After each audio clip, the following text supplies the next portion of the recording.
Bueno, otra vez lápiz y papel. Y ahora este tarado que nos trae. Bueno, ustedes ya saben que yo tengo un problemita con las ecuaciones y con las cuestiones aplicadas de la matemática y de la ciencia y la tecnología, así que al que no le guste que se vaya, qué sé yo. Yo lo voy a mostrar igual porque me parece muy interesante. Esta vez, ¿de qué les voy a hablar? Les he traído algo para que pensemos un poco. ¿Se acuerdan cuando en la educación secundaria teníamos estos triángulos?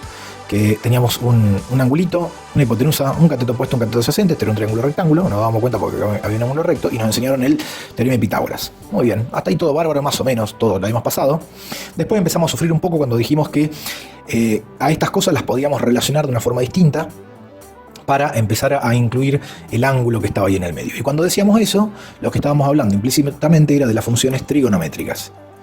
Entonces, ¿cuáles eran las funciones trigonométricas que hemos aprendido? Nosotros decíamos que el seno de este ángulo θ, que estaba acá, era igual a cateto opuesto sobre hipotenusa, que el coseno de ese ángulo θ era igual al cateto adyacente sobre la hipotenusa, y bueno, que la tangente de θ era igual al seno de θ sobre el coseno de θ, que es igual a cateto opuesto sobre cateto adyacente. Todo muy lindo, acá eran las funciones trigonométricas, etcétera, etcétera, etcétera. ¿Y ahora qué? Bueno, y ahora lo interesante es ver qué pasa cuando en realidad esto no es una cosa que está quieta, sino que es una cosa que se mueve. Es una flechita y que se mueve para allá, prendida en un centro, y que se mueve, digamos, en contra del movimiento de las agujas del reloj.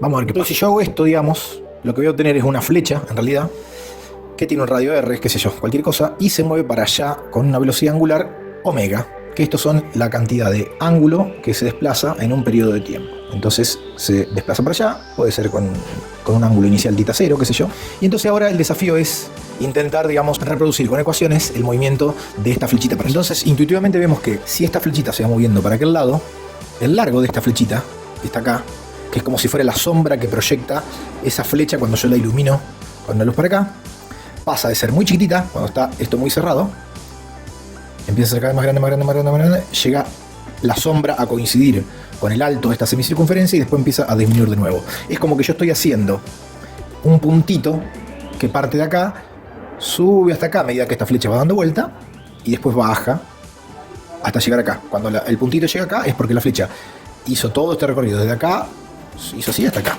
Y lo mismo podríamos plantear en el eje horizontal, en el eje de las X. Cuando esta flecha está apoyada sobre el eje de las X, el largo de la sombra es todo esto que está acá. Pero a medida que esta flecha va avanzando para allá, esta sombra se va haciendo cada vez más chiquita, más chiquita, más chiquita, más chiquita, más chiquita, y se hace cero un punto cuando la flecha llega acá. Y cuando la flecha sigue girando, esa sombra, esa proyección, se empieza a hacer más grande, más grande, más grande, hasta que llega acá. Así que tenemos dos cosas que van variando su tamaño. Una, la sombra de esta flecha sobre este eje, que va creciendo desde cero hasta el radio de la circunferencia, y la sombra de esta flecha sobre el eje de las X que va decreciendo desde el largo de la circunferencia hasta cero. Si yo quiero representar, digamos, con una ecuación el movimiento de este puntito que va viajando desde acá para allá y para acá y para allá y para acá y para allá, y el puntito la sombra que se proyecta acá que va viajando desde acá para arriba, para abajo, para arriba, para abajo, lo que tengo que hacer es recurrir a estas funciones que están acá. Entonces voy a poner que el X que está acá, el X, o sea, sería el cateto adyacente, el X va a ser igual a la amplitud de esta flecha, o sea, el radio o la amplitud de esta flecha, por el coseno, y como el ángulo va variando, digamos, lo que voy a hacer es ponerle que va a ser igual a la velocidad por el tiempo, más un determinado desplazamiento inicial que vamos a llamarlo θ1, qué sé yo. Y si yo quiero expresar lo mismo, pero para el eje de las Y, como las Y va a ser el cateto opuesto, el Y, va a ser A1, va a ser igual a A1, porque no necesariamente tendrían que ser lo mismo, por el seno de WT más θ2, por ejemplo. ¿Está? Muy lindo, espectacular. ¿A dónde nos lleva todo esto? Si yo ahora tengo una circunferencia de estas características y tengo una flechita que gira para aquel lado de esta posición, pero perpendicularmente a ella tengo otra circunferencia que puede ser de igual o de distinta amplitud que esta, no me importa, que gira con un θ inicial para aquel lado con una velocidad distinta a la de giro de este también, no importa, yo puedo proyectar este puntito que está acá, lo puedo traer para acá y bajar este puntito para acá. En el instante siguiente, cuando esta flecha esté acá y esta flecha esté acá, por ejemplo, voy a traer este puntito para abajo y lo voy a hacer cortar con la línea que le corresponde a este puntito que está acá. Y así sucesivamente. Entonces, a medida que ambas flechas se vayan moviendo, esto va a ir produciendo una determinada figura acá. Entonces, la pregunta es, ¿esa figura a qué responde? ¿Responde a algo predecible? ¿O responde a algo que se puede averiguar de alguna manera con ecuaciones? ¿O responde a una cosa caprichosa? Bueno, miren lo que preparé acá. Esto yo sé que es un poco chapucero por la luz y demás, pero creo que es interesante para verlo.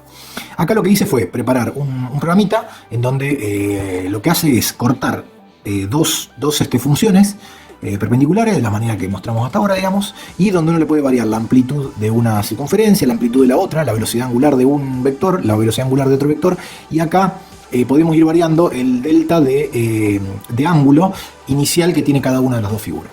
Entonces fíjense lo que sucede. Ahí si yo tengo la misma amplitud en ambas circunferencias y la misma velocidad de giro en ambas circunferencias, lo que me va a dibujar es una línea digamos, oblicua, a 45 grados, de un puntito que sube y baja, sube y baja, sube y baja. Ahora, ¿qué pasa si yo a uno de los vectores los hago desplazar, lo hago entrar en diferencia con el otro vector, digamos, que estoy graficando? Entonces, fíjense lo que sucede. Yo con esta barrita puedo ir variando ese ángulo, y fíjense lo que sucede. A medida que voy ampliando el ángulo de desplazamiento entre un vector y otro, esa línea deja de ser una línea y empieza a convertirse en una figura circular que se va deformando, y a medida que va avanzando ese desplazamiento se va deformando más, hasta llegar a ser otra línea. Y entonces esto, fíjense que tiene un efecto bastante interesante, porque en realidad parece una figura en 3 dimensiones que yo la estoy empezando a mirar de perfil y de arriba, de abajo, etcétera, etcétera, etcétera. Entonces deja de ser ya una línea para pasar a ser una figura en 2 o en 3 dimensiones, depende de cómo yo lo estoy mirando. Ahí parece un plato que lo estoy mirando cada vez más de perfil, más de perfil, más de perfil, más de perfil, lo veo solamente en el borde y después empieza a ir para el otro lado. Entonces, una pregunta interesante es, ¿qué pasa si la velocidad de uno empieza a ser muy distinta a la velocidad del otro? Vamos a suponer que, qué sé yo, que los delta de ángulo son 0. Y yo empiezo a variar lentamente la velocidad angular de uno. Fíjense lo que se obtiene. A medida que voy variando la velocidad de un vectorcito frente al otro, voy obteniendo esas figuras loquísimas que se ven ahí, digamos. Y lo mismo ocurre con la otra, si yo voy variando la otra. Ahora, ¿qué pasa si yo me paro, qué sé yo, en una figura en particular? Acá, en esa. Y yo digo ahora, bueno, voy a variar el ángulo de desplazamiento de los vectores. Fíjense lo que sucede. Otra vez, obtengo el mismo efecto. Ahí parece como una corona que está moviéndose sobre el eje horizontal.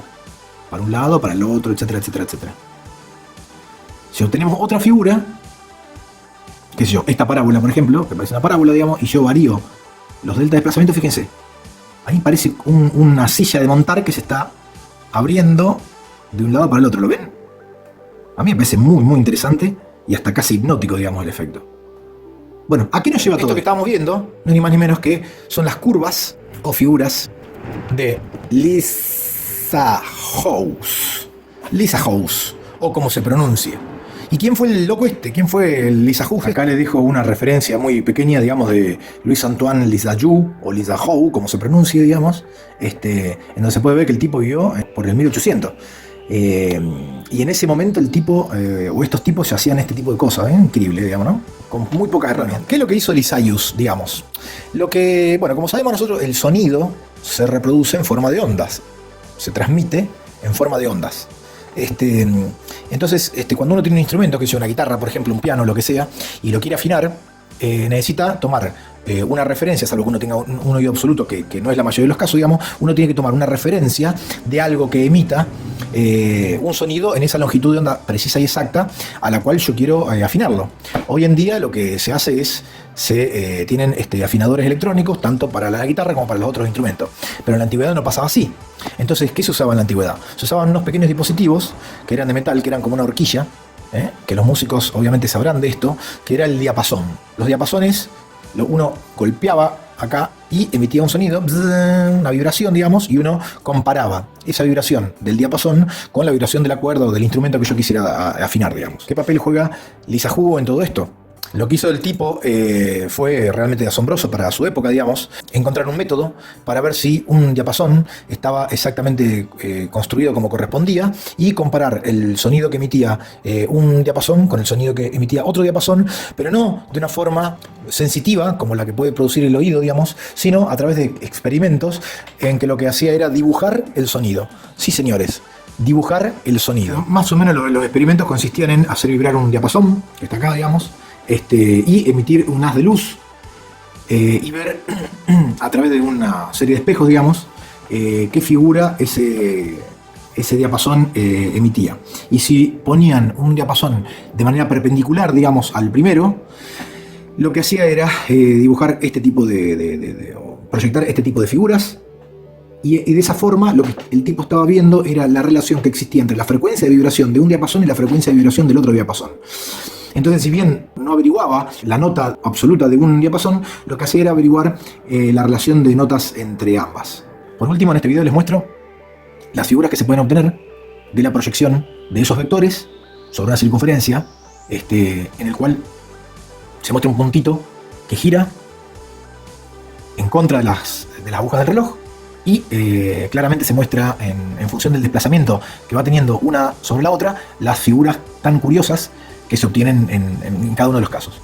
La pregunta que queda para responder es ¿qué otra aplicación se tiene al respecto? Digamos, bueno, aquellas personas que trabajan en electrónica, por ejemplo, saben que esto es esencial porque cuando uno tiene que averiguar cómo funciona un circuito eléctrico o qué reforma le puedo poner a un circuito eléctrico para que funcione mejor o de una forma distinta, digamos, lo que hago es trabajar con lo que se llama osciloscopio, que lo que hace justamente es esto, es mandar una señal con un ángulo, una serie de señales con ángulos dispares entre ellas, obviamente que tienen que ser señales perpendiculares, señales electromagnéticas perpendiculares, y lo que hace el osciloscopio es medir la respuesta de ese sistema a la señal, al impulso que yo le mandé. Volvemos a algo de 1800 y pico, Lisa House, y una vez más, ¿no ven la belleza de lo que estamos hablando? Chao, gente.